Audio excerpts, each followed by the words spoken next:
ಮಳೆಯಲ್ಲಿ ಆಗುವ ತೊಂದರೆಗಳನ್ನು ನೋಡಲು ಬೆಳಗಾವಿಗೆ ಬಂದಿದ್ದೇನೆ. ಇವತ್ತು ಬೆಳಗಾವಿಗೆ ಬಂದಿದ್ದೇನೆ. ಪರಿಹಾರ ಕೊಡುವ ಕೆಲಸವನ್ನು ಸರ್ಕಾರ ಮಾಡುತ್ತದೆ ಎಂದು ಮುಖ್ಯಮಂತ್ರಿ ಸಿದ್ದರಾಮಯ್ಯ ಅವರು ಹೇಳಿದ್ದರು. ಸೋಮವಾರ ಬೆಳಗಾವಿ ವಿಮಾನ ನಿಲ್ದಾಣದಲ್ಲಿ ಸುದ್ದಿಗಾರರೊಂದಿಗೆ ಮಾತನಾಡಿದ್ದರು.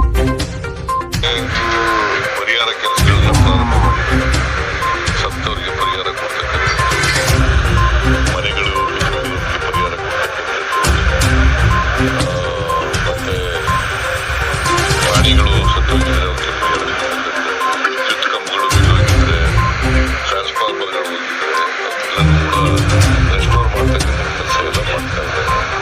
ರಸ್ತೆಗಳು ಮಾಡಲಿಕ್ಕೆ ಈಗ ಮಳೆ ಬರ್ತಾ ಇದೆಯಲ್ಲ, ಗಿಡ ಮಾಡ್ತಾ ಇದೆಯಲ್ಲ, ಇದೆಲ್ಲ ದಕ್ಷಿಣ ತಗೊಳ್ಳಿಕ್ಕೆ ಕಷ್ಟ ಆಗುತ್ತೆ. ದಿನ ಸುಮಾರು 40 ದಿನ